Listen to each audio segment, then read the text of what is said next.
নাহমাদুহু ওয়া নুসাল্লি আলা রাসূলিহিল কারীম আম্মা বা'দু ফাআউযু বিল্লাহি মিনাশ শাইতানির রাজীম বিসমিল্লাহির রহমানির রহিম। সম্মানিত দিনী ভাই এবং বোনেরা, আজকে আমরা মাযহাব নিয়ে আলোচনা করব। আমাদের এই আলোচনাটিতে আমরা প্রায় 10টি পয়েন্টে কথা বলবো ইনশাআল্লাহ। আমরা শুরুতেই বলবো মাযহাব কি, তারপর শুনবো মাযহাব একাধিক হওয়ার কারণ কি, তারপর মাযহাবের প্রয়োজনীয়তা, মাযহাবের উৎপত্তি ও ক্রমবিকাশ, সেই হিসাবে 4টি বিখ্যাত যে মাযহাব হানাফি মাযহাব, মালিকি মাযহাব, শাফিঈ মাযহাব এবং হাম্বলি মাযহাব কি করে প্রতিষ্ঠিত হলো সে ব্যাপারে আমরা শুনব। এবং সবশেষে এই মাযহাবের 4 ইমামের মাঝে সম্পর্ক কেমন ছিল এবং 4 ইমামের উদারতা, এবং একেবারে শেষে মাযহাব নিয়ে আমাদের সমাজে প্রচলিত সমাজে যে বাড়াবাড়ি চলছে সেগুলোর ব্যাপারে আমরা কথা শুনবো ইনশাআল্লাহ। তো শুরুতে আমরা জানবার চেষ্টা করব যে মাযহাব কি। আমরা জানি যে মাযহাব এটা হচ্ছে আরবি শব্দ। এই মাযহাব শব্দের অর্থ হচ্ছে পথ বা মত কিংবা অভিমত, অর্থাৎ ইমামদের গবেষণালব্ধ যে মতামত বা অভিমত, এটাকে আরবিতে মাযহাব বলা হয়। ইংরেজিতে যেটাকে বলে স্কুল অফ থট। সংক্ষেপে বলা যায় যে যে পথের গন্তব্য কোরআন এবং সুন্নাহ, সেটাই হচ্ছে মাযহাব। অনেক সময় এমন হয় যে কোরআন এবং সুন্নাতে যে বিধিবিধানগুলো দেয়া হয়েছে সেগুলো সরাসরি হয়তো আমাদের বুঝে আসে না, কিংবা মানাটাও আমাদের জন্য কষ্ট হয়ে যায়। সেক্ষেত্রে এটাকে বুঝবার জন্য, এটাকে সহজভাবে আমল করবার জন্য আমাদেরকে মাযহাবের থ্রুতে, মাযহাবের যে মতামত সেটার থ্রুতে যদি আমরা আমল করি, সেটা আমাদের জন্য আমল করা অনেক সহজ হয়ে ওঠে। তাহলে আমরা বলতে পারি যে মাযহাব কোরআন সুন্নাহ বিরোধী কিছু নয়, বরং কোরআন এবং সুন্নায় যে বিধানগুলো রয়েছে এগুলোকে একটা ইন অর্ডারে, একটা সুবিন্যস্ত ধারাতে নিয়ে আসার চেষ্টা করা হয়েছে এই মাযহাবে। বেসিক্যালি কোরআন ও হাদিসের সবচেয়ে বিশুদ্ধ ব্যাখ্যাই হচ্ছে মাযহাবের ইমামদের সংকলিত ফিকহে ইসলামী, এবং এই ফিকহ শাস্ত্রের যে স্কুল অফ থট, এগুলোকেই বেসিক্যালি মাযহাব বলা হচ্ছে। প্রসিদ্ধ মাযহাব আমরা জানি যে 4টি: হানাফি, শাফিঈ, মালিকি এবং হাম্বলি।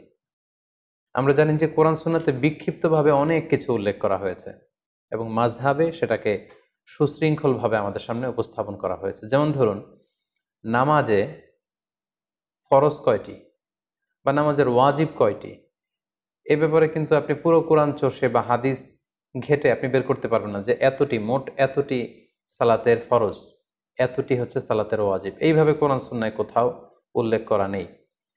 বেসিক্যালি মাযহাবের ইমামগণ নিরলস প্রচেষ্টা করে, অনেক গবেষণা করে বেসিক্যালি এই প্রশ্নের উত্তরগুলো খোঁজার চেষ্টা করেছেন, এবং তারা হাজার হাজার মাসআলা ইস্তেমবাদ করেছেন, যেটা আমাদের ইসলামী বিধিবিধানকে বুঝা এবং সহজভাবে মানা, এটা আমাদের জন্য সহজ করে দিয়েছে।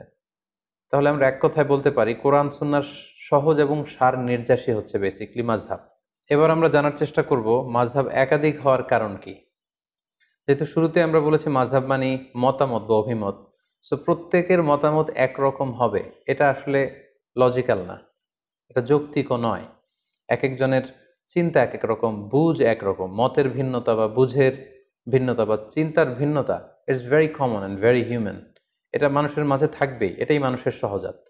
এ কারণেই একাধিক মতামত কোরআন সুন্নাহর বিষয়ে আমরা পাচ্ছি। পাশাপাশি রাসূল সাল্লাল্লাহু আলাইহি ওয়াসাল্লামের পক্ষ থেকেও একটি আমলের ব্যাপারে একাধিক কোনো একটি বিষয় একাধিক আমলও প্রমাণিত হয়েছে, ফলে একাধিক মতামত এখানে গড়ে উঠেছে। যেমন ধরুন, সালাতে কখনো কখনো রাসূল সাল্লাল্লাহু আলাইহি ওয়াসাল্লাম বুকের উপরে তিনি হাত বেঁধেছেন, কখনো নিচে হাত বেঁধেছেন, কখনো নাভির সাথে মিলিয়ে হাত বেঁধেছেন, কখনো নাভি সংলগ্ন নিচে হাত বেঁধেছেন। তো কোনো কোনো সাহাবা ওনার রাসূল সাল্লাল্লাহু আলাইহি ওয়াসাল্লামের কাছ থেকে বুকের উপরে যে হাত বাঁধার হাদিসটি সেটি গ্রহণ করেছে। কোনো কোনো সাহাবারা নাভির উপরে যে হাত বেঁধেছে সেটা গ্রহণ করেছে। কোনো কোনো সাহাবারা নাভি সংলগ্ন নিচে যে হাদিসটি ওনার রাসূল সাল্লাল্লাহু আলাইহি ওয়াসাল্লামের কাছ থেকে দেখেছেন বা শুনেছেন সেটি গ্রহণ করেছেন। আবার কখনো কখনো আল্লাহ রাসূল সাল্লাল্লাহু আলাইহি ওয়াসাল্লাম টায়ার্ড হয়ে গেলে হাত বাঁধা থেকে হাত ছেড়ে দিতেন। অনেক সাহাবারা, বিশেষ করে মালিকি মাযহাবের অনেক অনুসারীরা এই মতামতটিকে গ্রহণ করেছেন। এভাবেই কিন্তু একটি প্রসঙ্গে বা একটি বিষয়ে রাসূল সাল্লাল্লাহু আলাইহি ওয়াসাল্লামের কাছ থেকে যখন একাধিক আমল প্রমাণিত হয়েছে, ফলে এই ক্ষেত্রে একাধিক মতামত বা ভিন্ন মত এখানে তৈরি হয়েছে।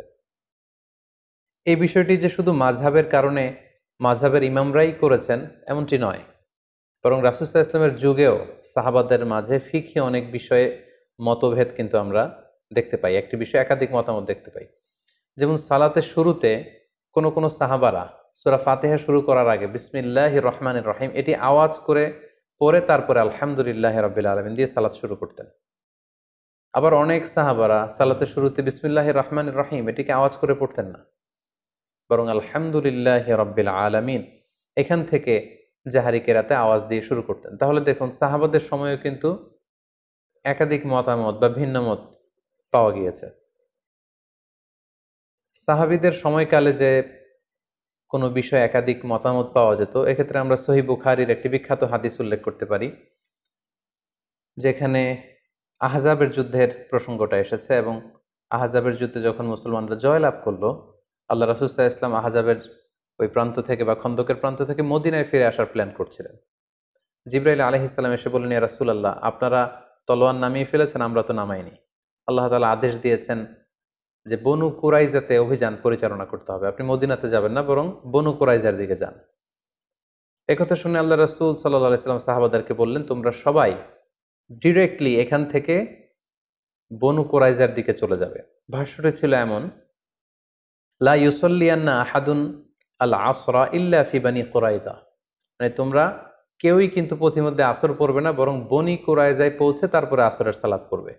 আল্লাহ রাসূল সাল্লাল্লাহু আলাইহি ওয়াসাল্লামের কমান্ডের সাথে সাথে সবাই, বনু কুরাইজা হচ্ছে মদিনা থেকে বেশ দূরে, ইহুদিদের একটা দুর্গ ছিল, সেখানে ইহুদি কমিউনিটি সেখানে থাকতো। রাসূল সাল্লাল্লাহু আলাইহি ওয়াসাল্লাম বললেন, আসরের নামাজ তোমরা বনু কুরাইজায় পৌঁছে তারপরে পড়বে। সাহাবারা চলতে আরম্ভ করলেন, পথিমধ্যে আসরের ওয়াক্ত হয়ে গেল। সাহাবাদের মধ্যে একদল ভাবলেন যে আসরের ওয়াক্ত যেহেতু হয়েছে, আমরা এখানেই পড়ে ফেলবো। ওনারা বললেন যে রাসূল সাল্লাল্লাহু আলাইহি ওয়াসাল্লাম এই কথাটি দিয়ে বোঝাতে চেয়েছেন যে তোমরা এমনভাবে দ্রুত যাবে যাতে বনু কুরাইজায় যে আসরের সময় হয়, ফলে ওখানে আসর পড়বে। কিন্তু যেহেতু আমাদের লেট হয়ে গিয়েছে, ফলে আমরা আসরের সময় হওয়ার সাথে সাথে পথিমধ্যেই পড়ে ফেলবো। ওনারা এই চিন্তা থেকে মাঝপথে আসর পড়ে ফেললেন। আর কিছু কিছু সাহাবারা বললেন, না, রাসূল সাল্লাল্লাহু আলাইহি ওয়াসাল্লাম যে কমান্ড আমাদেরকে করেছেন সেটা হচ্ছে বনু কুরাইজায় না পৌঁছে আসরের সালাত পড়া যাবে না, এটা যত দেরি হোক, যদি আসরের নামাজ কাজাও হয়ে যায়, ফাউতও হয়ে যায়, আমরা প্রতিমধ্যে পড়তে পারবো না, কারণ রাসূল সাল্লাল্লাহু আলাইহি ওয়াসাল্লাম বনু কুরাইজায় পৌঁছার পরে, ওখানে অ্যারাইভ করার পরে আমাদেরকে সালাত পড়তে বলেছেন। ওনারা বাকিদের সাথে মাঝপথে সালাত না পড়ে বনু কুরাইজায় চলে গেলেন এবং তারা বনু কুরাইজাতে পৌঁছে তারপরে সালাত পড়লেন। তাহলে দেখেন, আল্লাহ রাসূল সাল্লাল্লাহু আলাইহি ওয়াসাল্লামের এক নির্দেশনা, একটি কমান্ড থেকে সাহাবাদের মধ্যে এক গ্রুপ একভাবে বিষয়টি বুঝলো, আরেক গ্রুপ ঠিক তার উল্টোটি 180 ডিগ্রি অ্যাঙ্গেল বিপরীতে যেয়ে তারা বুঝলো। এবং পরবর্তীতে আল্লাহ রাসূল সাল্লাল্লাহু আলাইহি ওয়াসাল্লাম যখন বনু কুরাইজায় উপস্থিত হলেন, ওনার কাছে বিষয়টি পেশ করা হলো যে আপনার এই কমান্ড শুনে, নির্দেশনা শুনে কিছু সাহাবা পথিমধ্যে নামাজ পড়েছে, কিছু সাহাবা বনু কুরাইজায় এসে পড়েছে। রাসূল সাল্লাল্লাহু আলাইহি ওয়াসাল্লাম কাউকে কিছু বললেন না। রাসূল সাল্লাল্লাহু আলাইহি ওয়াসাল্লাম বললেন, ইটস ওকে, ঠিক আছে, সমস্যা নেই। তো এই দুইটি মতামতের মধ্যে কোনোটা যদি ভুল হতো, তাহলে রাসূল সাল্লাল্লাহু আলাইহি ওয়াসাল্লাম চুপ করে বসে থাকতেন না। কারণ নবীদের বৈশিষ্ট্য হচ্ছে তারা যদি কোথাও ভুলভাল কিছু দেখতে পান, শরীয়ত বিরোধী কিছু দেখতে পান, ওনারা এটাকে শুধরে দেন। রাসূল সাল্লাল্লাহু আলাইহি ওয়াসাল্লাম কিছুই বললেন না, তার মানে বোঝা গেল দুটিই ঠিক ছিল। কোনো একটি বিষয়ে একাধিক জিনিস যে হক হতে পারে, বনু কুরাইজার এই ঘটনাটাই তার প্রমাণ বহন করে। অর্থাৎ সব বিষয়ে হক কেবলমাত্র একটি, এটা নাও হতে পারে। কখনো কখনো একাধিক বিষয়ে হক হতে পারে। যেমন আপনি যদি বুকের উপরে হাত বাঁধেন, আপনার এটা বলার সুযোগ নেই যে যারা নাভির নিচে হাত বাঁধে তাদের সালাত হচ্ছে না, তারা বাতিল, এটা বলার সুযোগ নেই। আবার যারা নাভির নিচে সালাতে হাত বাঁধছেন, তারা আপনারা কখনোই বলতে পারবেন না যে যারা বুকের উপরে বাঁধে তাদের সালাত হচ্ছে না, এটা বাতিল না। তার মানে কোনো কোনো বিষয়ে এমনও হয়, একাধিক বিষয়ে হক হতে পারে। যেমন সালাতের বুকে হাত বাঁধার ক্ষেত্রে বুকের উপরের এটাও ঠিক আছে, মাঝখানেও ঠিক আছে, নাভি সংলগ্ন নিচেও ঠিক আছে, প্রয়োজনে কারো যদি কষ্ট হয় হাত যদি সে ছেড়ে দেয় সেটাও ঠিক আছে। অনেকে বলে যে এটাও ঠিক ওইটাও ঠিক, এটা কেমন করে হয়? তাদের জন্য এই হাদিসটা একটা বড় ধরনের দলিল যে কোনো বিষয়ে একাধিক মতামত হক হতে পারে, একাধিক মতামতই সহি হতে পারে। নট নেসেসারি যে একটা বিষয়ই সঠিক হতে হবে, কখনো কখনো একাধিক বিষয়ও সহি হতে পারে। তাহলে এই প্রসঙ্গে আমরা বুঝলাম যে এই যে মতের ভিন্নতা, চিন্তার ভিন্নতা বা বুঝের, আন্ডারস্ট্যান্ডিং এর ভিন্নতা, এটা শুধু আমাদের সময়ে না বা মাযহাবের ইমামদের মধ্যেই না, এটা সাহাবাদের মধ্যেও ছিল। আরেকটি মজার বিষয় এখানে উল্লেখ করা যেতে পারে। আমরা জানি যে আল্লাহ রাসূল সাল্লাল্লাহু আলাইহি ওয়াসাল্লাম মেরাজে গিয়েছিলেন, সশরীরে ওনার মেরাজ হয়েছিল। এই মেরাজে গিয়ে তিনি সরাসরি আল্লাহ তাআলাকে দেখেছেন নাকি দেখেননি, এ বিষয়ে সাহাবাদের মধ্যে দুইটা দল ছিল। যেমন আল্লাহ রাসূল সাল্লাল্লাহু আলাইহি ওয়াসাল্লামের প্রিয়তম স্ত্রী আম্মাজান আয়েশা রাদিয়াল্লাহু তাআলা আনহা উনি মনে করতেন যে মেরাজে যে রাসূল সাল্লাল্লাহু আলাইহি ওয়াসাল্লাম আল্লাহ তাআলাকে সরাসরি দেখেননি। আবু হুরায়রা রাদিয়াল্লাহু তাআলা আনহু এই মতামত গ্রহণ করেছেন। অন্যদিকে আব্দুল্লাহ ইবনে আব্বাস রাদিয়াল্লাহু তাআলা আনহুর মতো সাহাবী, আনাস রাদিয়াল্লাহু তাআলা আনহুর মতো সাহাবী, উনারা মনে করতেন যে রাসূল সাল্লাল্লাহু আলাইহি ওয়াসাল্লাম সরাসরি মেরাজের রাতে আল্লাহ তাআলাকে দেখেছেন। তাহলে দেখেন প্রত্যেকেই জলিল কদর সাহাবী, অনেক মর্যাদাবান সাহাবী। তাদের কেউ মনে করেছেন সরাসরি আল্লাহর সাথে সাক্ষাৎ হয়েছে, আবার কেউ মনে করেছেন সরাসরি সাক্ষাৎ হয়নি। সো এই যে মতের ভিন্নতা, এটা খুবই স্বাভাবিক একটা বিষয়। এবং আল্লাহ রাসূল সাল্লাল্লাহু আলাইহি ওয়াসাল্লামের সময় যে সাহাবারা ছিল ওনাদের মধ্যেও বিভিন্ন মাসআলাতে, ফিকহি মাসআলাতে মতামতের ভিন্নতা ছিল। সবাই যে এক মতের উপর ঐক্যবদ্ধ ছিলেন ব্যাপারটি এমন নয়। ফলে যে সাহাবী যে আমলের ক্ষেত্রে রাসূল সাল্লাল্লাহু আলাইহি ওয়াসাল্লামের কাছ থেকে যেই পদ্ধতিতে শিখেছেন তিনি সেটা প্র্যাকটিস করেছেন, ওনার ছাত্ররা তাবিঈরা সেটা প্র্যাকটিস করেছেন, তৎপরবর্তীতে তাবিঈরা সেটা প্র্যাকটিস করেছেন। এভাবে বিভিন্ন ধরনের প্র্যাকটিসের কারণে রাসূল সাল্লাল্লাহু আলাইহি ওয়াসাল্লামের কাছ থেকে একাধিক আমল নানাভাবে প্রমাণিত হওয়ার কারণে মতামতের ভিন্নতা পাওয়া গিয়েছে। ফলে মাযহাব একাধিক হয়েছে। এখানে অনেকে প্রশ্ন করতে পারেন যে তাহলে মাযহাব ৩টি হয়নি কেন বা ৫টি হয়নি কেন? মাযহাব ৪টিতে সীমাবদ্ধ থাকলো কেন? এর উত্তরে আমরা বলতে চাই যে ৪ মাযহাবের যে ৪ জন ইমাম, ওনাদের যে উসুল বা কওয়ায়েদ, ওনাদের যে মাযহাবের রুলস অ্যান্ড রেগুলেশন, এগুলো যতটা সুবিন্যস্তভাবে গ্রন্থাকারে সংরক্ষিত হয়েছে, অন্যান্য কোনো ইমামের মতামতগুলো এরকম সুবিন্যস্তভাবে গ্রন্থাকারে সংরক্ষিত হয়নি। ওনারা ছাড়াও আরও অনেক বড় বড় ইমাম ছিলেন, ওনাদেরও মাযহাব ছিল, কিন্তু ওই সমস্ত ইমামদের অনুসারী গড়ে ওঠেনি, ফলোয়ার গড়ে ওঠেনি, যেমনটি ৪ মাযহাবের ৪ জন বড় ইমামের ক্ষেত্রে গড়ে উঠেছে। ফলে ওনাদের এই ৪ জনের মাযহাব গোটা বিশ্বব্যাপী সমাদৃত হয়েছে। বাকি ইমামদের যে মাযহাব সেগুলো পৃথিবীতে আর টিকে থাকেনি। এজন্যই একাধিক মাযহাব পৃথিবীতে প্রচলিত হয়েছে এবং সেটি ৪টি মাযহাবে সীমাবদ্ধ রয়েছে। সম্মানিত শুধু এ পর্যায়ে আমরা জানব মাযহাবের প্রয়োজনীয়তা কি, সরাসরি কোরআন সুন্নাহ থেকে আমল করলে সমস্যা কোথায়, মাযহাব ছাড়া যদি কোরআন মানি হাদিস মানি সমস্যা কোথায়, এ প্রশ্ন অনেকে করে থাকেন। তাই এ পর্যায়ে আমরা কেন মাযহাবের প্রয়োজন সেটা আমরা বলবো। এক্ষেত্রে আমি একটু উদাহরণ দিয়ে প্রায় বলে থাকি যে কোরআন সুন্নাহ হচ্ছে 24 ক্যারেটের গোল্ডের মতো, অর্থাৎ দ্য ফাইনেস্ট গোল্ড, 24 ক্যারেটের যে সোনা সেটা। আর মাযহাব হচ্ছে খাদের মতো। আমরা জানি যে 24 ক্যারেটের ফাইনেস্ট গোল্ড দিয়ে জুয়েলারি বানানো যায় না, অলংকার বানানো যায় না। আপনি যদি 24 ক্যারেটের স্বর্ণ দিয়ে অলংকার বানিয়ে দেহে পড়তে চান তাহলে সেখানে খাদ মেশাতে হবে। অর্থাৎ সরাসরি কোরআন সুন্নাহর বিষয়গুলো অনেকের পক্ষে বুঝা, আমল করা এটা তার জন্য সহজ নাও হতে পারে। সেক্ষেত্রে তার জন্য মাযহাবের প্রয়োজন, যেটা হচ্ছে খাদ। এই খাদটা আমাদের উদ্দেশ্য না, উদ্দেশ্য হচ্ছে কোরআন সুন্নাহ, উদ্দেশ্য হচ্ছে গোল্ড। কিন্তু ওই গোল্ড যদি আমাদেরকে অর্নামেন্টস বানিয়ে কিংবা জুয়েলারি বানিয়ে আমরা যদি গলায় পড়তে চাই, আমরা যদি ব্যবহার করতে চাই, তাহলে সেখানে খাদ মেশাতে হবে। অনুরূপভাবে কোরআন সুন্নাহকে সহজভাবে বুঝতে হলে সেখানে মাযহাবের প্রয়োজন হবে। অনেকে বলে থাকেন যে আমি কোনো মাযহাব মানি না, বরং আমি লা মাযহাবী, অর্থাৎ কোনো মাযহাবকে আমি গ্রহণ করি না। যারা কোনো মাযহাব মানেন না বলেন, তারা যেটার উপর আমল করেন সেটাও কোনো না কোনো মাযহাবের সাথে মিলে যায়। মাযহাবের বাইরে যে আসলে কোরআন সুন্নাহকে মানা সম্ভব না। ফলে এই উদাহরণটি দিয়ে খুব সহজে বোঝানো যাচ্ছে যে কোরআন সুন্নাহ হচ্ছে 24 ক্যারেটের গোল্ড আর মাযহাব হচ্ছে খাদ।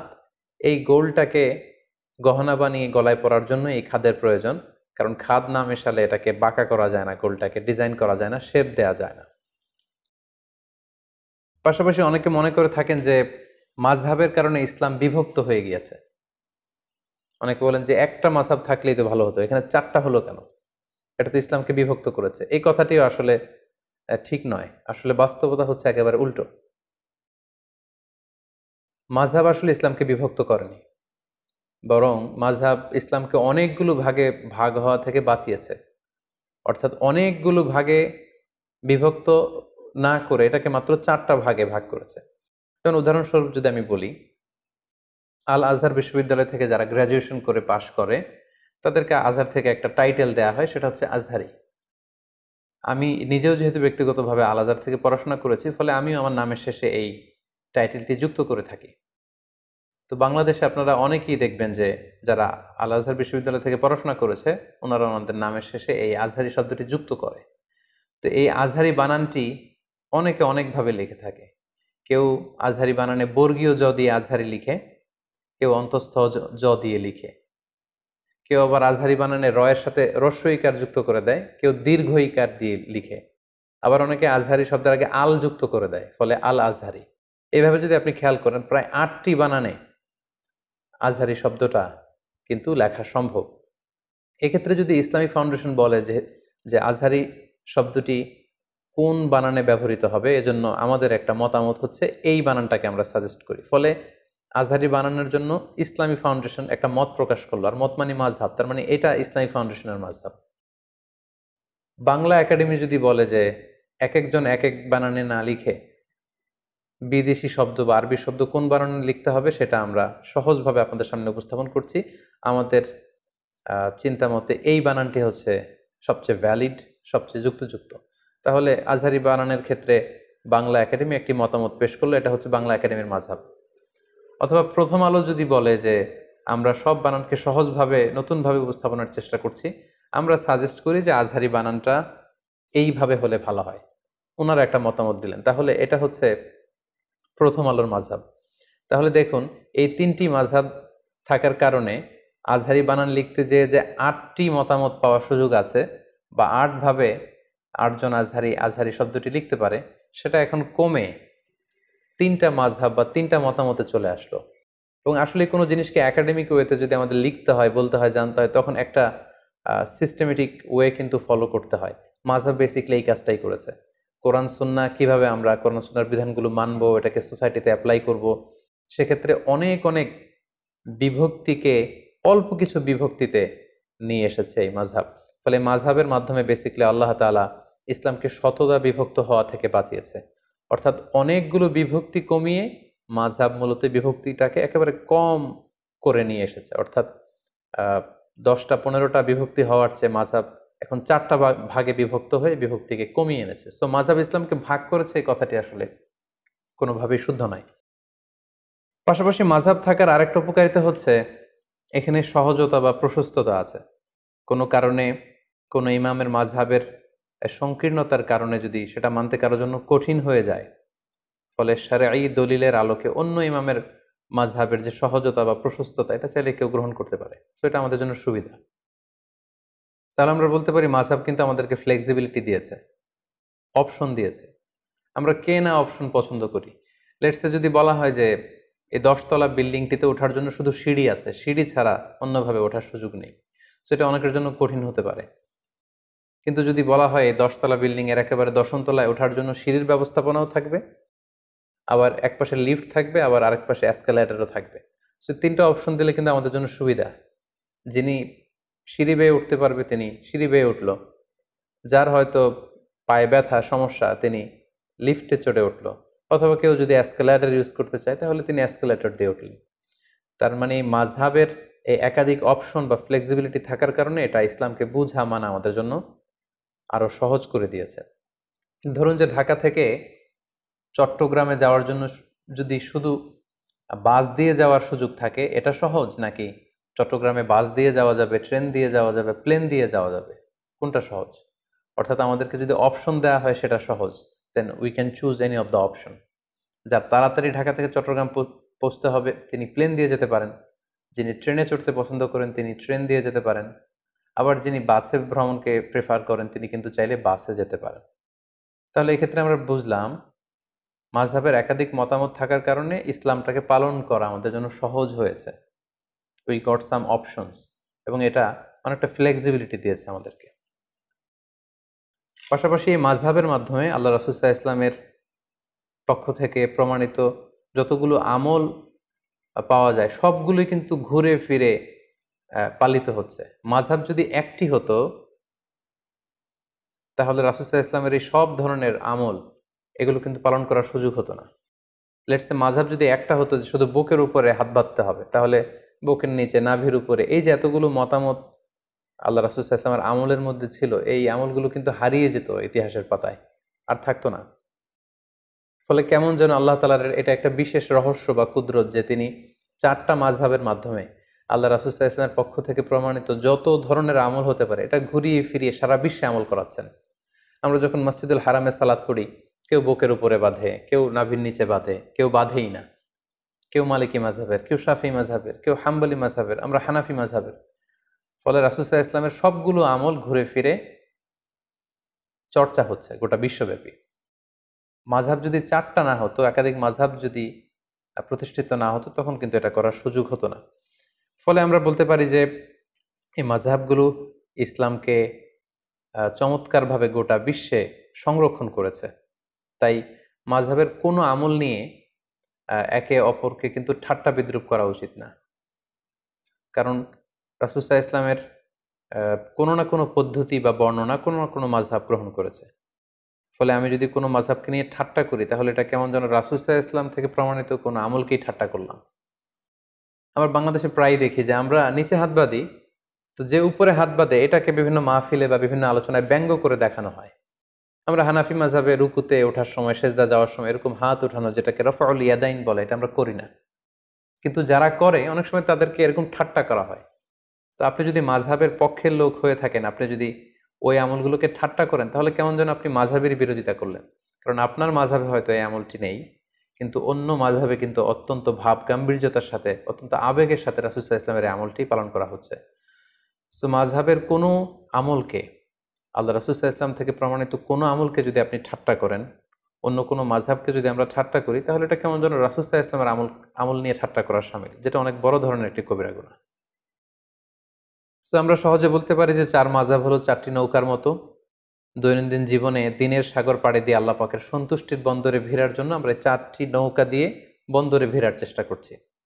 তো সেক্ষেত্রে আমরা 4 নৌকার আরোহীরা যদি একে অন্যের সাথে পারস্পরিক ধাক্কাধাক্কি বা ঠুকোঠুকিতে লিপ্ত হই, তাহলে হয়তো আমাদের সাগরে পড়ে হাবুডুবু খেতে হবে।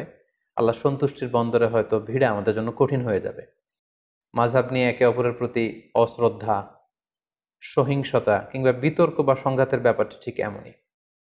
সো আমরা বলতে পারি যে মাযহাব ইসলাম পালনকে আমাদের কাছে আরো সহজ করে তুলেছে। এরপর যে আমরা মাযহাবের উৎপত্তি বা ক্রমবিকাশ নিয়ে আলোচনা করবো ইনশাআল্লাহ। আমরা জানি যে প্রসিদ্ধ মাযহাব হচ্ছে 4টি: হানাফি, মালিকি, শাফিঈ এবং হাম্বলি। সর্বপ্রথম যে মাযহাবটি প্রতিষ্ঠা লাভ করেছে সেটি হচ্ছে হানাফি মাযহাব, এবং সেটি ইরাকে প্রতিষ্ঠা লাভ করেছে। আমরা জানি যে ওমরে ফারুক রাদিয়াল্লাহু তাআলা আনহু যখন মুসলিম বিশ্বের খলিফা, তখন 16 হিজরিতে তিনি ইরাক জয় করেন।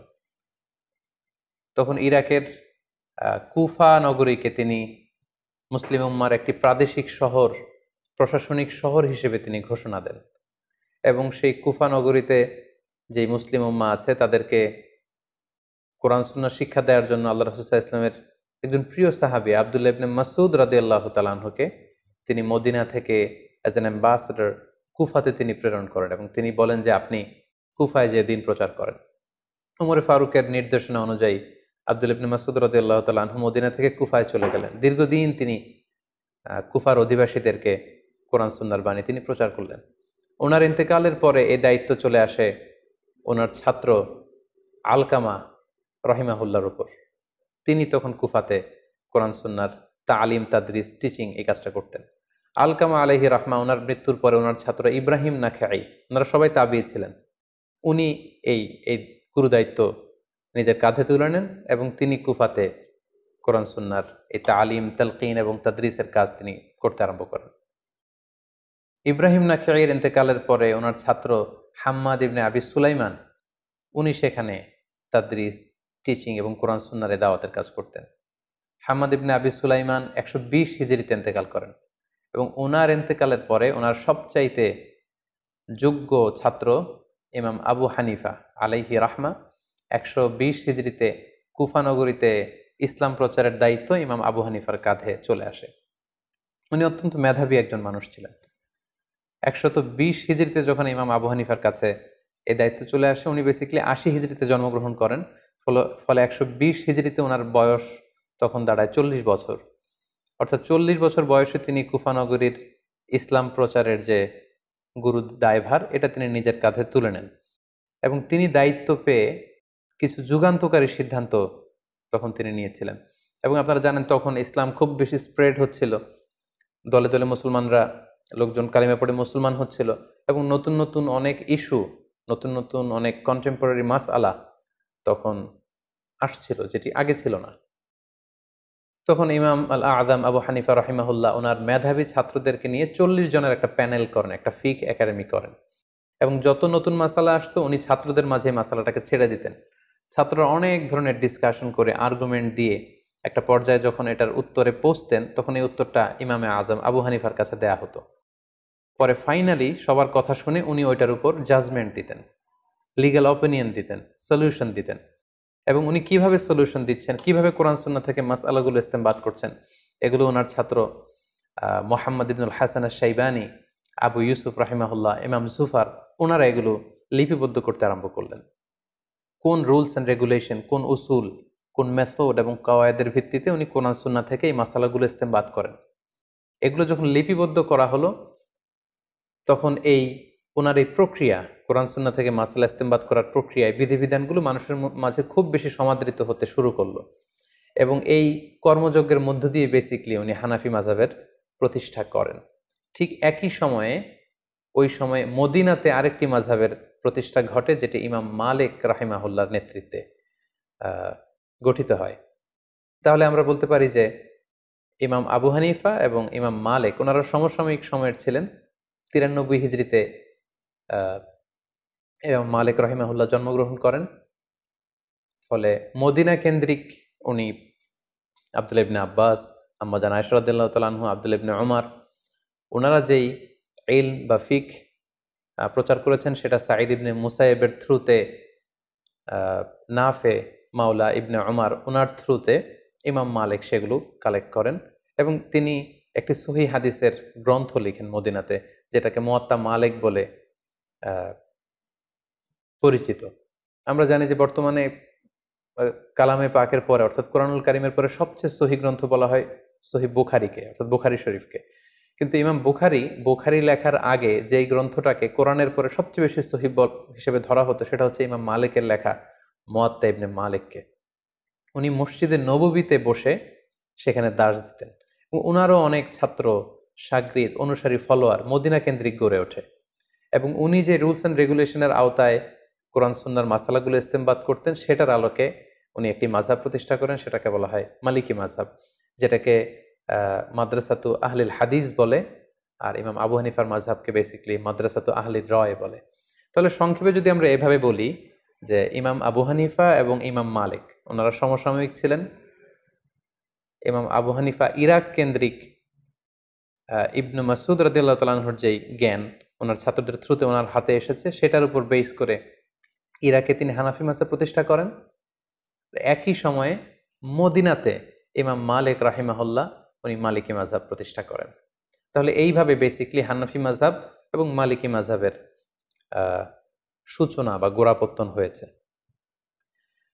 ইমাম মালিকের পরে ইমাম মালিকের ছাত্র ইমাম শাফিঈ, যে বছর ইমাম আবু হানিফা ইন্তেকাল করেন 150 হিজরিতে, ঠিক সেই বছর ইমাম শাফিঈ জন্মগ্রহণ করেন। তিনি জন্মগ্রহণ করেন ফিলিস্তিনের গাজাতে। সেখান থেকে ওনার মা ওনাকে মক্কায় নিয়ে আসেন। মক্কা থেকে মদিনাতে ইমাম মালিকের কাছে তিনি পড়াশোনা করেন। পরবর্তীতে বাগদাদে ইমাম আবু হানিফার ছাত্র মোহাম্মদ ইবনুল হাসান আশ-শাইবানির কাছে পড়াশোনা করেন। এভাবে তিনিও অনেক বড় একজন স্কলার হয়ে ওঠেন। তিনি হানাফি মাযহাবের দ্বারা প্রভাবিত হয়ে প্রথমত বাগদাদে তিনি জ্ঞান চর্চা এবং জ্ঞান বিতরণ করেন। পরবর্তীতে তিনি যখন মিশরে চলে যান, সেখানে যে তিনি যত মাসআলা ইমাম আবু হানিফা কিভাবে বলেছেন এবং ওনার সরাসরি শিক্ষক ইমাম মালিক কিভাবে বলেছেন, এগুলোকে থরলি ইনভেস্টিগেট করে উনি নিজে আবার একটি মাযহাব প্রতিষ্ঠা করেন কিছু রুলস অ্যান্ড রেগুলেশনের আওতায়। ফলে 3 নম্বর মাযহাবের গোড়াপত্তন হলো ইমাম শাফির মাযহাব, যেটা মিশরে। ওনার কবরও মিশরে অবস্থিত। আমি নিজেও ইমাম শাফির কবর জিয়ারত করেছি মিশরে। আর ইমাম আবু হানিফার কবর হচ্ছে কুফাতে, আর ইমাম মালিক রাহিমাহুল্লাহর কবর হচ্ছে মাকবারতুল বাকিয়ায়, অর্থাৎ মসজিদে নববীর পাশে যে কবরস্থান, সেখানে ওনাকে দাফন করা হয়েছে। তাহলে আমরা পেলাম যে শুরুতে ইরাক কেন্দ্রিক হানাফি মাযহাবের গোড়াপত্তন হলো, মদিনা কেন্দ্রিক মালিকি মাযহাবের গোড়াপত্তন হলো, এবং মিশর কেন্দ্রিক ইমাম শাফি মাযহাবের গোড়াপত্তন হলো। সর্বশেষে যে 4 নম্বর মাযহাবটি আছে, সেটি হচ্ছে ইমাম আহমদ ইবনে হাম্বালের মাযহাব। উনি অনেক বড় একজন ইমাম ছিলেন। উনি ইমাম শাফির সরাসরি ছাত্র ছিলেন এবং তিনি মুসনাদে আহমদ ইবনে হাম্বাল নামে একটি হাদিসের গ্রন্থ রচনা করেছেন, যেটি হাদিসের একক গ্রন্থ হিসেবে সবচাইতে বড় হাদিসের কালেকশন। উনি বাগদাদে জন্মগ্রহণ করেছিলেন, ইমাম শাফিঈর সরাসরি ছাত্র। সর্বশেষে উনি আগের তিনটি মাযহাবকে গবেষণা করে এবং নতুনভাবে ওনার গবেষণার যে রুলস অ্যান্ড রেগুলেশন সেগুলোর আলোকে উনি সর্বশেষ লেটেস্ট মাযহাবকে প্রতিষ্ঠা করলেন, সেটাকে হাম্বলি মাযহাব বলা হয়। এইভাবেই বেসিকলি মাযহাবের গোড়াপত্তন হয়। প্রথমে ইমাম আবু হানিফা হচ্ছেন এটার পায়োনিয়ার, তারপর ইমাম মালিকের নেতৃত্বে মালিকি মাযহাব, ইমাম শাফিঈর নেতৃত্বে শাফিঈ মাযহাব এবং সর্বশেষে ইমাম আহমদ ইবনে হাম্বলের নেতৃত্বে হাম্বলি মাযহাবের গোড়াপত্তন হয়। এভাবেই চারটি মাযহাব গোটা বিশ্বে প্রসিদ্ধি লাভ করে এবং তালাক্কাতিল উম্মাহ হাযিহিল মাযাহিব আল আরবাআতা বিল কবুল ফি মাশারিকিল আরদি ওয়া মাগারিবিহা। গোটা বিশ্বের মুসলমানরা এই চারটি মাযহাবকে অত্যন্ত আন্তরিকতার সাথে গ্রহণ করে, কারণ গোটা বিশ্বের স্কলাররা ওনারা দেখেছেন যে এই চার মাযহাবের চারজন যে ইমাম ওনারা ছিলেন অত্যন্ত মুখলিস লোক, এখলাসের মানদণ্ডে ওনারা উত্তীর্ণ ছিলেন, ইলমি যোগ্যতা ছিল অনেক বেশি পরিশ্রম করে ওনারা এমনভাবে কোরআন সুন্নাহ থেকে এই মাসআলাগুলো, লিগ্যাল অপিনিয়নগুলো বের করেছে যেটা আমাদের জন্য অনেক বড় একটা নেয়ামত। এবং ওনাদের এই কাজের মধ্য দিয়ে গোটা বিশ্বের মুসলিম উম্মার হৃদয়ে মণিকোঠায় ওনারা স্থান করে নিয়েছে। ফলে গোটা বিশ্বের আপনি মুসলিম রাষ্ট্রগুলোর দিকে যদি খেয়াল করেন তাহলে দেখবেন যে সবাই এই চারটি মাযহাবের কোনো না কোনো একটি মাযহাবকে ওনারা গ্রহণ করেছেন। আমাদের বাংলাদেশে হানাফি মাযহাবের প্রচলন, বাংলাদেশ, ভারত, পাকিস্তান, আফগানিস্তান, তুরস্ক, তারপর চীনের যে অংশে মুসলমানরা থাকে এবং রাশিয়ার যে অংশগুলো ভাগ হয়ে আলাদা আলাদা দেশ হয়েছে, যেমন তুর্কমেনিস্তান, তাজিকিস্তান, কিরগিজস্তান, এই সবগুলো দেশ এবং ইউরোপের কিছু দেশে হানাফি মাযহাব প্রসিদ্ধি লাভ করেছে। গোটা বিশ্বে যত মুসলমান আছে তাদের 1/3 হচ্ছে হানাফি মাযহাবের ফলোয়ার।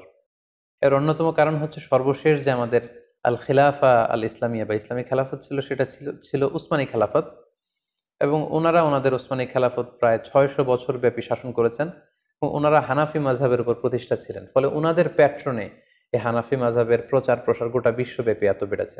আমরা যদি পরবর্তীতে মালিকি মাযহাবের দিকে খেয়াল করি, নর্থ আফ্রিকান যে কান্ট্রিগুলো আছে সেখানে মালিকি মাযহাব প্রসিদ্ধি লাভ করেছে। কুয়েতে, বাহরাইনে, দুবাইতে এবং সৌদি আরবের কিছু অঞ্চলে মালিকি মাযহাবের অনুসারী করে উঠেছে।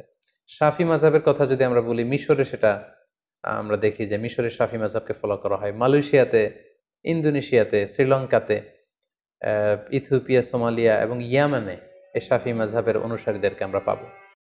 সবশেষে যদি হাম্বলি মাযহাবের কথা বলি তাহলে আমরা দেখব যে সৌদি আরবের অধিকাংশ মানুষ হাম্বলি মাযহাবের অনুসারী, কাতারের লোকেরা হাম্বলি মাযহাবকে অনুসরণ করে, দুবাইয়ের কিছু স্টেটে। এইভাবে গোটা বিশ্বের মুসলমানেরা এই চারটি মাযহাবকে গ্রহণ করেছে এবং এই চারজন মাযহাবের যে ইমাম ওনাদের সম্পর্কের দিকে যদি আমরা খেয়াল করি তাহলে দেখব যে ওনারা তো একে অপরের ছাত্র ছিলেন। ইমাম মালিক আলাইহি রাহমা, ওনার সরাসরি ছাত্র ছিলেন ইমাম শাফিঈ। ইমাম শাফিঈর সরাসরি ছাত্র ছিলেন ইমাম আহমদ ইবনে হাম্বল। ইমাম আহমদ ইবনে হাম্বলের সরাসরি ছাত্র ছিলেন বেসিক্যালি ইমাম বুখারী, ইমাম মুসলিম, ইমাম আবু দাউদ সিজিস্তানি। সো ওনাদের মধ্যে সম্পর্কটা ছিল অত্যন্ত প্রগাঢ়, অত্যন্ত আন্তরিকতার সম্পর্ক, ছাত্র এবং শিক্ষকের সম্পর্ক। ওনারা একে অন্যের শুভাকাঙ্ক্ষী ছিলেন, একে অন্যের প্রতি সৌহার্দ্যপূর্ণ আচরণ করতেন এবং ওনারা যে কতটা বেশি উদার ছিলেন, ব্রড মাইন্ডেড ছিলেন, এটা আমরা ছোট্ট একটি ঘটনা থেকে বুঝতে পারবো। ইমাম শাফিঈ যখন একবার কুফাতে যান ভ্রমণ করতে, ইমাম মুহাম্মদ ইবনে হাসান আশ-শাইবানির আপ্যায়নে বা নিমন্ত্রণে তিনি যখন যান, তিনি বললেন যে আমি ইমাম আল আযম আবু হানিফা রাহিমাহুল্লাহর কবর জিয়ারত করব। কবর জিয়ারত করলেন। পাশে এক মসজিদে উনি যখন নামাজ পড়ছিলেন, আমরা জানি যে ইমাম শাফিঈ উনি রফউল ইয়াদাইনকে সমর্থন করেন। ওনার মাযহাবে রুকু থেকে ওঠার সময় এরকম হাত উঠানো, সিজদায় যাওয়ার আগে হাত উঠানো, সিজদা থেকে উঠে হাত উঠানো, এটাকে আরবিতে বলা হয় রফউল ইয়াদাইন। এটা হানাফি মাযহাবে নেই। আমরা যখন হানাফি মাযহাবের নিয়ম অনুযায়ী সালাত আদায় করি আমরা এভাবে হাত উঠাই না বারবার, কিন্তু ইমাম শাফি সালাত আদায় করার সময় রফুল ইয়াদাইন করতেন। এটা ছিল ওনার মাযহাব। কিন্তু কুফাতে ইমাম আবু হানিফার কবরের পাশে কোন এক মসজিদে উনি যখন নামাজ পড়ছিলেন, উনি সেখানে এই রফুল ইয়াদাইনকে স্কিপ করলেন, তরক করলেন। উনি এটা করছিলেন না। রফুল ইয়াদাইন না করেই উনি হানাফি মাযহাবের মতো করে নামাজ পড়ছিলেন।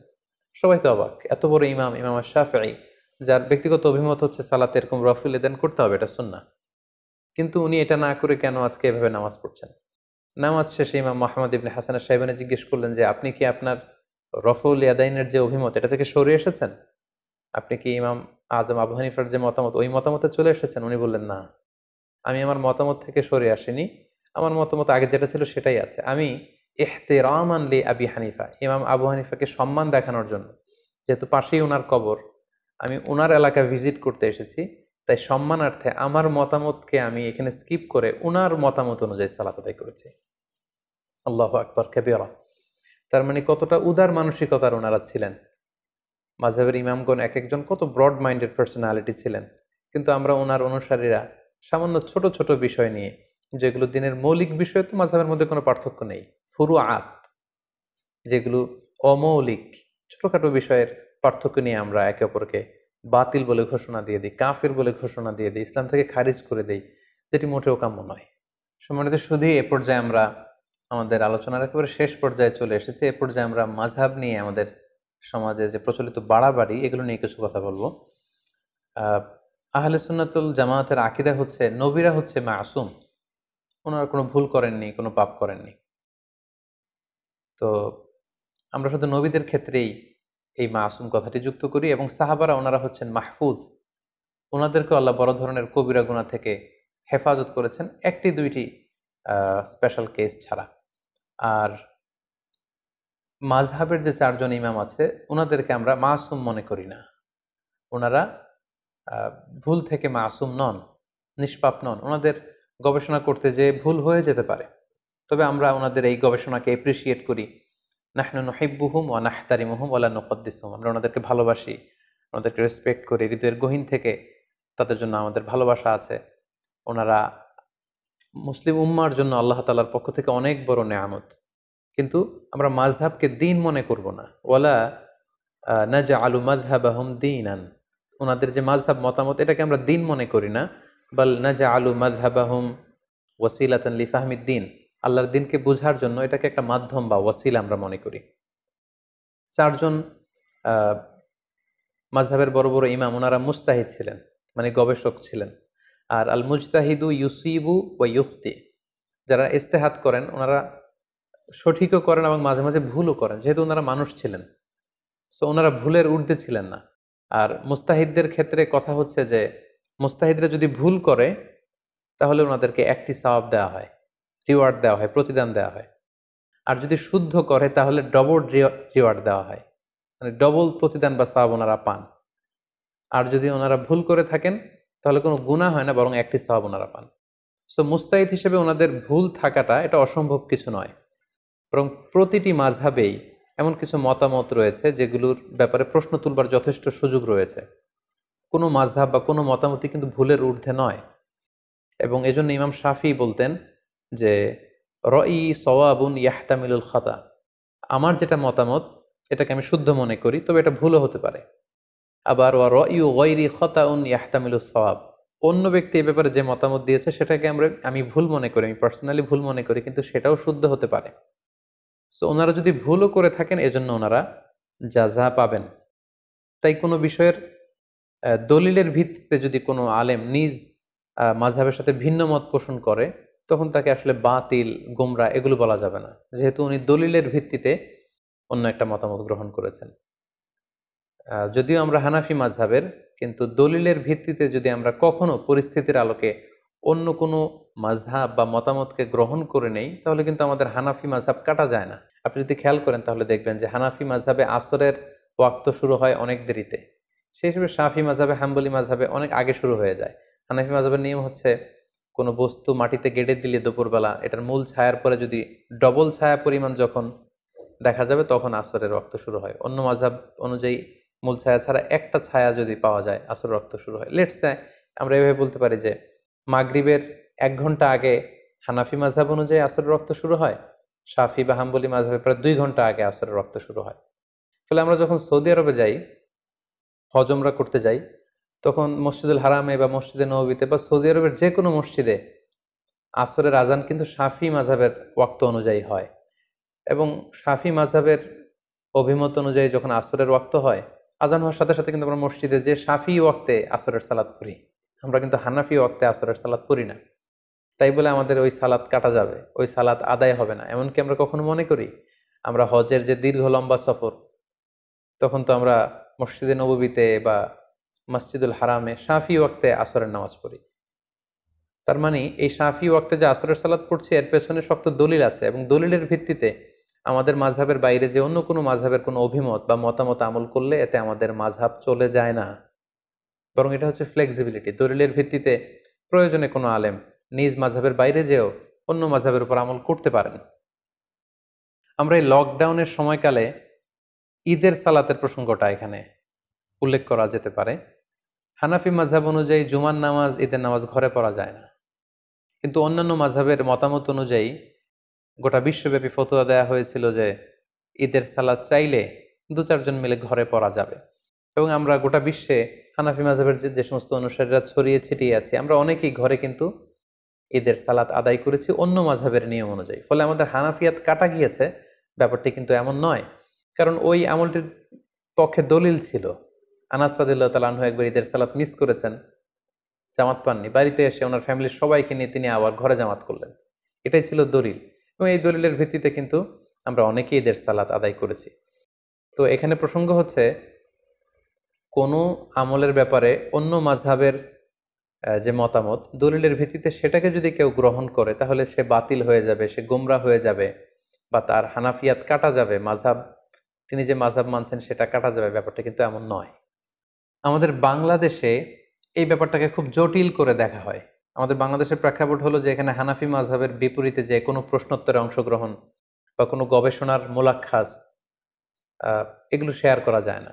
আসলে কিন্তু ব্যাপারটি এমন নয়। আমরা যদি আমানা এলমিয়ার কথা খেয়াল করি তাহলে দেখব যে ইমাম আবু হানিফা বিভিন্ন বিষয়ে যে সমস্ত মতামত ব্যক্ত করেছেন, অনেক সময় ওনার হাতে গড়া ছাত্র ইমাম আবু ইউসুফ, ইমাম মোহাম্মদ ইবনে হাসান আশ-শাইবানি, ওনারা ইমাম আবু হানিফার বিপরীত মত দিয়েছেন। এমন না যে আমার উস্তাদ যেটা বলেছে আমরাও সেই মতে দিব, না, ওনারাও গবেষণা করেছেন, ওনাদের ইন্টেলেক্ট, ওনাদের রেশনাল খাটিয়ে ওনারা যদি ভিন্ন মত পেয়েছেন তো সেখানে বিরোধিতা করেছেন। সো এক্ষেত্রে আমাদের হাম্বল সাজেশন হচ্ছে আমরা নিঃসন্দেহে মাযহাবকে গ্রহণ করব, ধারণ করব, এবং কোরআন সুন্নাহকে সহজভাবে বুঝার এবং মানার জন্য মাযহাব এটা আল্লাহর পক্ষ থেকে একটি রহমত। কিন্তু এই মাযহাব নিয়ে যেন আমরা কখনো বাড়াবাড়ি না করি।